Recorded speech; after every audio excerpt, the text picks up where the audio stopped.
जोहार, जय मूल निवासी, मैं संकेत और आप देख रहे हैं एमएन टीवी। कल परसों ही वॉशिंगटन की थिंक टैंक फ्रीडम हाउस की एक रिपोर्ट पब्लिश हुई।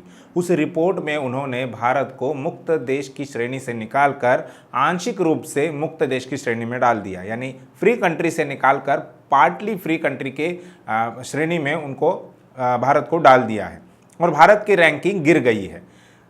इसके लिए उन्होंने रिपोर्ट में कहा है कि इसके लिए बीजेपी की केंद्र में जो सरकार है वो सरकार जिम्मेदार है और उसके लिए उन्होंने कई प्रकार के तथ्यों का आधार लिया है। वो सारी बातें उस रिपोर्ट में पब्लिश की है। इस पर प्रतिक्रिया देते हुए केंद्र की बीजेपी सरकार ने आपत्ति जताई है और कहा है कि ये रिपोर्ट एक तो मिसलीडिंग है और दूसरी बात फैक्ट्स को आधार बनाकर ये रिपोर्ट नहीं बनाई गई है। बीजेपी सरकार का जो कहना है वो किस प्रकार से झूठ है, ये हम आज के इस वीडियो में समझने की कोशिश करेंगे। बीजेपी ने जो दावे किए हैं वो किस प्रकार से फर्जी है या झूठे हैं, इस पर बात करेंगे और साथ में ही रिपोर्ट में जो कुछ कहा है वो आंशिक रूप से किस प्रकार से तथ्यहीन है, फैक्ट्स को आधार बनाकर उन्होंने काम नहीं किया है, ये भी जानेंगे। रिपोर्ट में कहा गया है कि भारत में चुनाव प्रक्रिया जो है वो मुक्त, निष्पक्ष और पारदर्शी होती है। अब आप सभी को पता है कि भारत में 2004 के लोकसभा चुनाव के बाद ईवीएम का इस्तेमाल चुनाव के लिए होता है। 2009 के लोकसभा चुनाव के बाद इस ईवीएम पर सवाल या निशान उठाए गए। सुब्रमण्यम स्वामी हो, जीवीएल नरसिम्हा राव हो या एलके अडवाणी हो, इन्होंने ये सवाल उठाए। इतना ही नहीं तो सुब्रमण्यम स्वामी ईवीएम की केस लेकर, ईवीएम में धांधली होती है ये मुद्दा लेकर ऐसी केस बनाकर सुप्रीम कोर्ट भी गए और सुप्रीम कोर्ट ने उनकी केस पर 8 अक्टूबर 2013 को यह फैसला दिया कि ईवीएम में धांधली होती है या हो सकती है या गुंजाइश है और इसे रोकने के लिए, ईवीएम में की जा रही धांधली को पकड़ने के लिए सुब्रमण्यम स्वामी के सुझाव से उन्होंने, सुप्रीम कोर्ट ने चुनाव आयोग को यह आदेश दिए कि केवल ईवीएम के आधार पर, केवल ईवीएम का उपयोग करके मुक्त, निष्पक्ष, पारदर्शी चुनाव नहीं हो सकते। इसके लिए वीवीपैट नाम की एक अलग मशीन इसके साथ जोड़नी होगी और 2014 के लोकसभा चुनाव में उनको ये करना था। चुनाव आयोग को हर ईवीएम के साथ वीवीपैट मशीन लगानी थी, लेकिन उन्होंने नहीं लगाई। 2017 में 24 अप्रैल 2017 में एक केस पर सुनवाई करते हुए, फैसला देते हुए सुप्रीम कोर्ट ने चुनाव आयोग को और साथ में ही केंद्र सरकार को यह कहा कि वीवीपैट खरीदने के लिए केंद्र सरकार चुनाव आयोग को पैसा दे। और यह केस वामन मेश्राम, जो कि वामसेफ के राष्ट्रीय अध्यक्ष है, उनकी तरफ से दायर की गई थी और उस केस पर फैसला सुनाते हुए कि सुप्रीम कोर्ट ने केंद्र सरकार को कहा कि इनको चुनाव आयोग को पैसा दे। उस फैसले के अनुसार, उस निर्णय के अनुसार केंद्र सरकार ने लगभग 3600 करोड़ रुपए वीवीपैट मशीन खरीदने के लिए चुनाव आयोग को दिए और 2019 के लोकसभा चुनाव में सभी जगहों पर वीवीपैट मशीन लगाई गई। लेकिन चुनाव से ठीक पहले, यानी फरवरी 2019 में एक केस विपक्षी दलों की तरफ से, जिसका नेतृत्व कांग्रेस कर रही थी, अभिषेक मनु सिंघवी, ये उस केस में वकील थे। उन्होंने एक केस दायर की सुप्रीम कोर्ट में और कहा कि वीवीपैट से निकलने वाली पर्चियां और ईवीएम से निकलने वाले वोट, इन दोनों का कम से कम 50% का मिलान किया जाए। अब ये जो केस थी वो केस 2013 के निर्णय के विरोध में थी, लेकिन फिर भी उस पर सुनवाई करते हुए उस वक्त के chief justice of India Ranjan Gogoi, उन्होंने ये फैसला दिया, ये निर्णय दिया कि 50% मिलान हम नहीं कर सकते, केवल 5 बूथों पर, यानी एक विधानसभा के 5 बूथों पर इसका मिलान किया जा सकता है।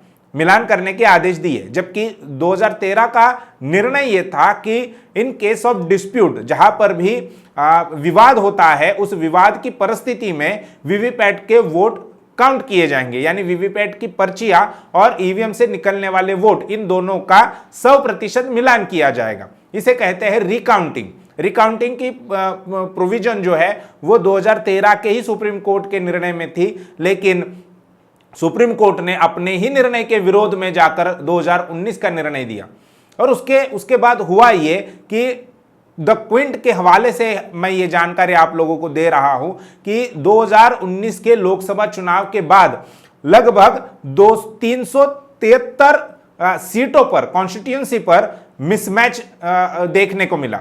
यानी ईवीएम से निकले हुए वोट और वीवीपैट से निकलने वाली पर्चियां, इन दोनों में मिसमैच देखा गया। और ये 150 कॉन्स्टिट्यूंसी की बात नहीं थी या एक दो कॉन्स्टिट्यूंसी की बात नहीं थी, बल्कि 373 लोकसभा सीटों पर यह मिसमैच देखा गया।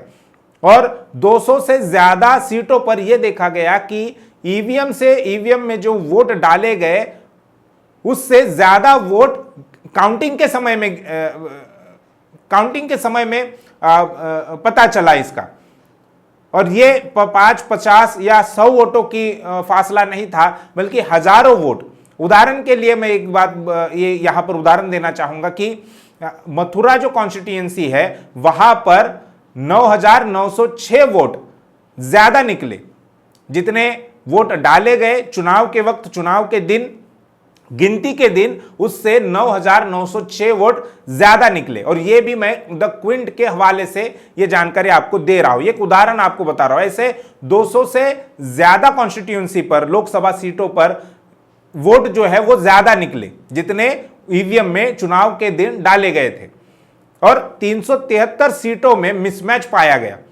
तो यह किस आधार पर कहा जा सकता है कि जो भारत में चुनाव जो है वो मुक्त, निष्पक्ष और पारदर्शी होता है? तो इस मामले में यह कहा जा सकता है कि फ्रीडम हाउस की जो रिपोर्ट है वो तथ्यों के आधार पर, फैक्ट्स के आधार पर नहीं है। अगर उन्होंने भारतीय चुनाव प्रणाली का या अभी जो 2019 के लोकसभा चुनाव हुए उसका अगर बारीकी से अध्ययन किया होता तो उनको ये समझ में आता कि भारत में मुक्त, निष्पक्ष और पारदर्शी चुनाव नहीं की होते हैं। अब बात करते हैं सरकार ने जो इस रिपोर्ट पर आपत्ति जताई है या आक्षेप लिया है। सरकार का कहना है कि ये रिपोर्ट मिसलीडिंग है। इसके लिए सरकार कह रही है कि पहला तो सरकार ने यह दावा किया है कि हम किसी प्रकार से किसी भी नागरिक के साथ में कोई भेदभाव नहीं करते। अब ये उनका दावा किस प्रकार से झूठा है ये हम जानने की कोशिश करेंगे और इसके लिए मैं आपको 3 उदाहरण देना चाहूंगा। सबसे पहला उदाहरण दिल्ली दंगों का है। फरवरी 2020 में दिल्ली में दंगे हुए, सीएए के विरोध में प्रोटेस्ट हो रहा था और उस वक्त ये दंगे हुए। दंगों में सबसे ज्यादा अगर नुकसान किसी का हुआ है तो वो है मुस्लिम समुदाय। सबसे ज्यादा नुकसान उनका हुआ, जान माल का नुकसान हुआ। दिल्ली दंगों में जिन 53 लोगों की मौत हुई उन 53 लोगों में से 38 लोग मुस्लिम थे। यानी जान का नुकसान मुसलमानों का हुआ, उनके दुकानें जलाई गई। वो सारे वीडियो, सारी रिपोर्ट आपने टीवी पर और सोशल मीडिया में देखी होंगी।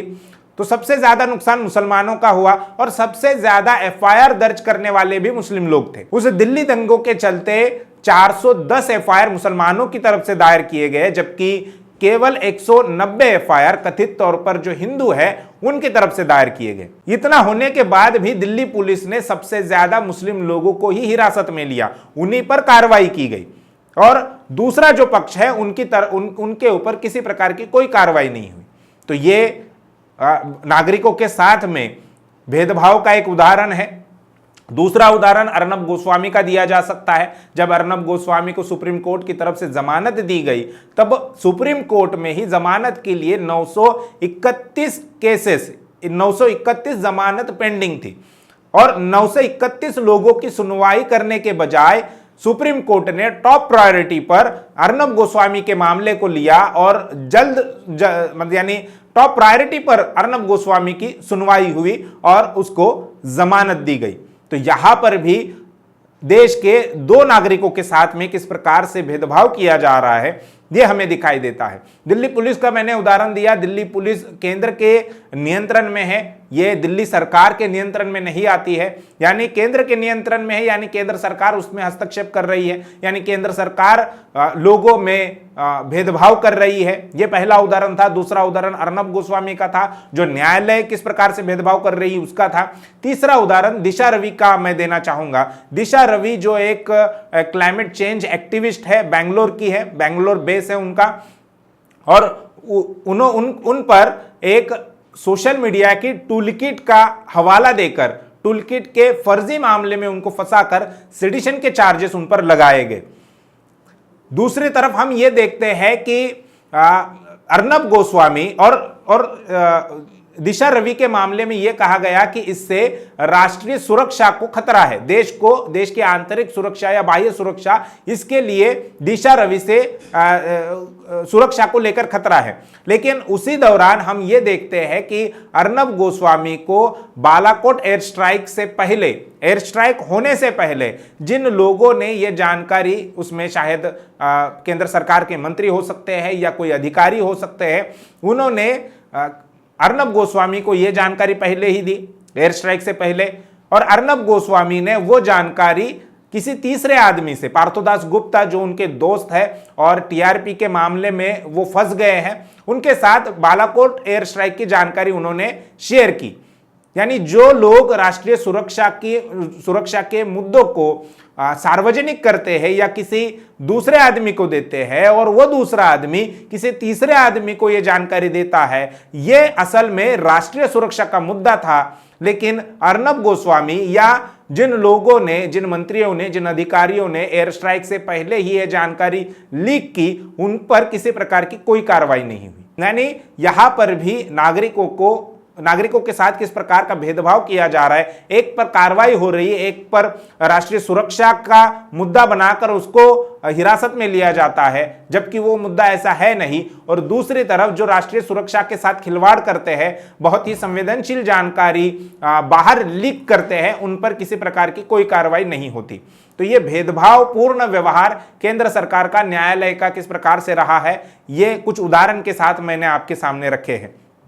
तो केंद्र सरकार का यह दावा कि हमारी सरकार किसी भी नागरिक के साथ कोई भेदभाव नहीं करती, यह दावा दरअसल झूठा है और यह सफेद झूठ है। रिपोर्ट में और एक बात कही है कि जिस प्रकार से केंद्र सरकार ने कोरोना महामारी के बीच में लॉकडाउन घोषित किया, वह लॉकडाउन भी प्री प्लान्ड नहीं था, और इस पर जब यह लॉकडाउन घोषित किया उस पर हमने अलग से एक वीडियो बनाया है। उस वीडियो की लिंक मैं आपको इस वीडियो के डिस्क्रिप्शन में देना चाहूंगा ताकि आप वो वीडियो भी देखें कि किस प्रकार से केंद्र सरकार ने ये प्री प्लानिंग नहीं किया था। और प्री प्लानिंग नहीं किया था ये केवल हम नहीं कह रहे, बल्कि अंतर्राष्ट्रीय स्तर पर भी इसकी दखल ली गई है और फ्रीडम हाउस ने अपनी रिपोर्ट में ये बात दर्ज की है। अब सरकार का यह कहना है कि ये फैक्ट के आधार पर नहीं है या ये रिपोर्ट मिसलीडिंग है। सरकार ने जो लॉकडाउन किया उसके बारे में कहा है, प्रतिक्रिया दी है इस रिपोर्ट पर कि लॉकडाउन जरूरी था। कुछ पल के लिए या कुछ समय के लिए हम ये मानकर चलते हैं कि लॉकडाउन जरूरी था, लेकिन लॉकडाउन करते वक्त उन्होंने जो प्लानिंग करनी चाहिए थी, जो प्री प्लान्ड ये लॉकडाउन होना चाहिए था, वो नहीं हुआ। वो किस प्रकार से नहीं हुआ? तो सरकार ने जिन लोगों को घरों में बंद किया, जिनके पूरे उद्योग यानी रोजगार बंद हो गए, ठप हो गए, उनकी किसी प्रकार की जिम्मेदारी सरकार ने नहीं ली। उनके खाने पीने की व्यवस्था सरकार ने नहीं की, उनके रहने की व्यवस्था सरकार ने नहीं की। जो मजदूर यानी हजारों या लाखों की तादाद में मजदूर जो है देश के अलग अलग शहरों से अपने गांव की तरफ निकले, पैदल ही उन्होंने अपना रास्ता तय किया, जिसमें 100 से ज्यादा मजदूरों की मौत हो गई। एक खबर यह भी आई थी कि जो एक महिला मजदूर थी, उन्होंने अब रास्ते में ही अपने बच्चे को जन्म दिया। तो यह कितनी शर्मनाक बात है। और 60 दिन के बाद, यह सारा माहौल बनने के 60 दिन के बाद, यानी मजदूर सड़कों पर चल रहे हैं, किसी प्रकार की कोई सुविधा सरकार की तरफ से उन मजदूरों के लिए नहीं मुहैया कराई गई, उनके जाने की कोई व्यवस्था नहीं की गई। 60 दिन के बाद सुप्रीम कोर्ट ने यह मामला संज्ञान में लिया और उस पर सुनवाई की। हद तो तब हो गई जब यह मामला संसद में उठा। संसद के अंदर सरकार को पूछा गया कि जो जिन मजदूरों की मौत हो गई उनके लिए या उनके परिजनों के लिए सरकार ने क्या कुछ मदद की। इस पर सरकार ने बेशर्मी के साथ ये कहा कि हमारे पास ऐसी कोई जानकारी नहीं है कि कितने मजदूर रास्तों पर चले, कितने मजदूरों की मौत हो गई, और इसलिए उन मजदूरों के घर वालों को, परिजनों को मदद करने का सवाल ही नहीं है। तो सरकार को यहां तक पता नहीं, ये तक पता नहीं है कि कितने मजदूर भारत में है, कितने प्रवासी मजदूर है कितने प्रवासी मजदूर रास्ते पर आए, पैदल उन्होंने अपना रास्ता तय किया, कितने मजदूरों की मौत हो गई, जबकि ये सारी खबरें सोशल मीडिया पर और मीडिया पर, प्रिंट मीडिया पर, इलेक्ट्रॉनिक मीडिया पर, हर जगह पर चल रही थी। लेकिन फिर भी सरकार ये बेशर्मी के साथ कह रही थी कि हमें इसके बारे में, प्रवासी मजदूरों के बारे में किसी प्रकार की कोई जानकारी नहीं है, कोई आंकड़े नहीं है।